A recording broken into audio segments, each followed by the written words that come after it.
You just watched a 6-minute video and decided you can rewire that outlet yourself, and the math on paper says you'll save $200, but the actual data on projects like yours says there's a real chance you're about to spend more than if you'd called someone in the first place.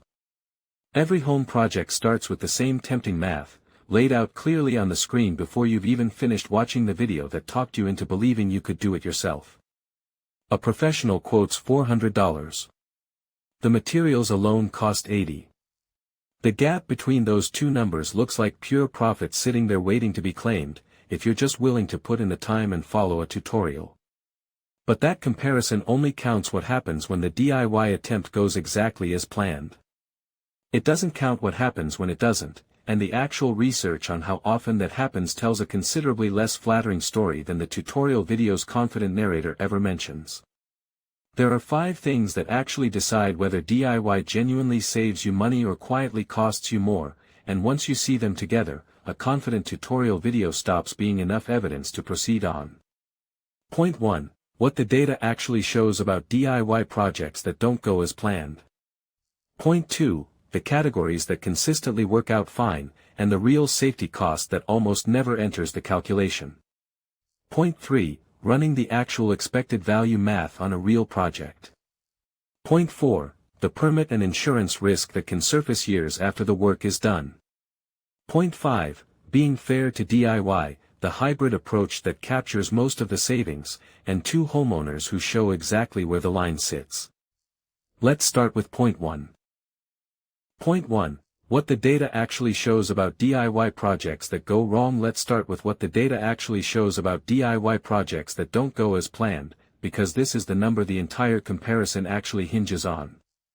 According to a recent Angie survey of homeowners who attempted a DIY renovation or repair, 25% ended up hiring a professional anyway, to either fix or finish the project they'd started themselves.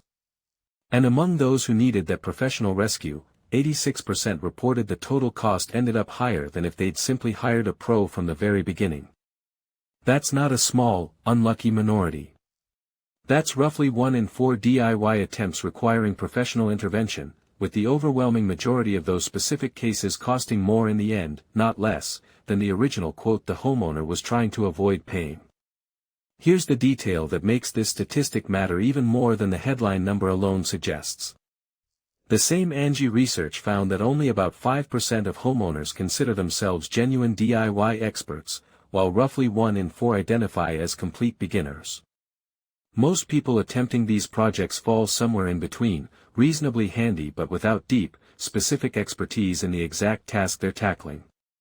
And the research identified a consistent pattern in which specific project types most often go wrong: drywall repair, plumbing work, electrical repair, and flooring installation topping the list, precisely because these are the categories that look simpler in a short tutorial than they actually are in practice. Once your home's specific quirks, outdated wiring, uneven subflooring, decades-old plumbing, inevitably diverge from the clean example shown on screen. That same research also identified which project types homeowners themselves rated as most genuinely difficult once they were actually in the middle of them, and the list lines up closely with the categories most likely to require professional rescue. Appliance repair, plumbing work, and electrical work topped that difficulty ranking, which makes sense given that professionals in these specific fields typically require formal training, licensing, and in many areas, certification before they're legally permitted to perform this work commercially at all. That licensing requirement isn't bureaucratic overreach. It exists precisely because these categories carry genuine complexity and genuine risk that a general contractor's intuition, or a well-produced tutorial video, doesn't fully substitute for. This is the first correct step almost nobody actually takes before deciding to DIY a project. Check whether your specific task falls into one of the categories with a documented higher failure rate, not just whether a tutorial video made it look manageable. The incorrect step is judging your own capability based on how confident and clear the video made everything sound, rather than on the actual historical track record of DIY attempts in that specific category. Point 2. The categories that work, and the real safety cost. Let's talk about the categories that consistently work out well for DIY, because this comparison isn't a blanket argument against ever doing anything yourself. Painting, basic landscaping, simple furniture assembly, and straightforward caulking or minor patching tend to have considerably lower failure and redo rates, because mistakes here are typically low stakes, easy to correct, and don't require specialized licensing or a deep understanding of building codes to execute safely. The correct step is drawing a genuine distinction between forgiving projects, where an imperfect result is still a functional, safe result, and unforgiving projects, where a mistake can create a genuine safety hazard, cause hidden damage that isn't visible until much later, or require far more extensive professional correction than the original job would have cost. Let's bring safety into this comparison directly, because it's a real cost of DIY that almost never appears in the simple dollar-for-dollar savings calculation. According to Consumer Product Safety Commission injury data, ladders alone are associated with roughly 500,000 emergency room visits and approximately 300 deaths in the United States every year, with the overwhelming majority of these incidents happening in home settings rather than on professional job sites. Power tools add another significant toll, associated with roughly 400,000 emergency room visits annually, covering everything from table saw injuries to nail gun accidents, again concentrated heavily among home users rather than trained professionals operating the same equipment daily as part of their job. Break those broad totals down by specific tool, and the pattern becomes even clearer about where the real risk concentrates. Table saws alone account for roughly 29,000 emergency room visits a year, while nail guns are responsible for as many as 42,000. Even something as simple sounding as loose nails and screws left lying around after a project sends well over 100,000 people to the emergency room annually, often family members stepping on debris long after the actual DIY work has finished. These aren't obscure, rare occurrences buried in a footnote somewhere. They're consistent, year-over-year patterns showing up in the same injury surveillance data hospitals report to the CPSC every single year. Here's where the correct step and the incorrect step really diverge on this specific point. The incorrect step is treating an ER visit or a serious injury as an unlikely, almost theoretical possibility that surely won't happen on your particular project. The correct step is recognizing that this injury data reflects exactly the population most likely to attempt DIY projects, homeowners without daily professional experience operating this specific equipment, working in unfamiliar conditions, often without the same safety training a professional receives as a baseline requirement of their job. An unexpected medical bill, or worse, days or weeks of lost work recovering from an injury, belongs in the actual cost comparison, even though it's the piece almost nobody includes when they're mentally calculating how much a DIY project will save them. Point 3. Running the actual expected value math. Let's actually run a specific comparison, because the numbers matter more than the general principle alone. Say you're quoted $400 to have an electrician replace a faulty circuit, and you're considering doing it yourself for roughly $80 in materials, saving what looks like $320. If the project goes exactly as the tutorial suggested, that's a real, legitimate savings. But apply the Angie data specifically, a 25% chance you end up needing a professional anyway, and an 86% chance that rescue costs more than the original quote once you factor in your own wasted materials, a service call premium for correcting existing work, and often more labor than a clean job from the start would have required. Run the expected value across that probability, and the anticipated savings from attempting the DIY route shrinks considerably once you honestly weight in the real chance of the more expensive outcome, not just the best-case scenario the tutorial video implicitly assumed would happen every time. Put an actual number on that expected value calculation, because the abstract description undersells how much the probability weighting actually matters. In the 75% of cases where the DIY attempt genuinely succeeds without any professional rescue needed, the homeowner saves the full $320. In the 25% of cases requiring a professional fix, and where that fix costs more than the original quote, say a service call premium and corrective labor pushing the total to $550 instead of the original $400, that outcome actually costs $150 more than simply hiring the professional from the start, on top of the $80 already spent on materials that may now be wasted entirely. Blend those two outcomes together at their actual documented probabilities, and the expected value of attempting this specific DIY project comes out to roughly $185 in savings, not the full $320 a purely best-case calculation would have suggested, a meaningfully smaller number once the real, well-documented chance of failure is honestly included in the math. Point 4. The permit and insurance risk that surfaces later. There's a specific category worth naming directly, because it carries risk beyond the immediate project itself, one that can surface unexpectedly months or years later. Electrical and plumbing work in most jurisdictions legally requires a permit and, in many cases, a licensed professional, not merely for bureaucratic reasons, but because unpermitted work can create real complications down the line. Unpermitted electrical or plumbing work discovered during a future home sale can delay or derail the transaction, and depending on your specific homeowner's insurance policy, damage caused by unpermitted DIY work may not be covered the way the same damage would be if caused by licensed, permitted work.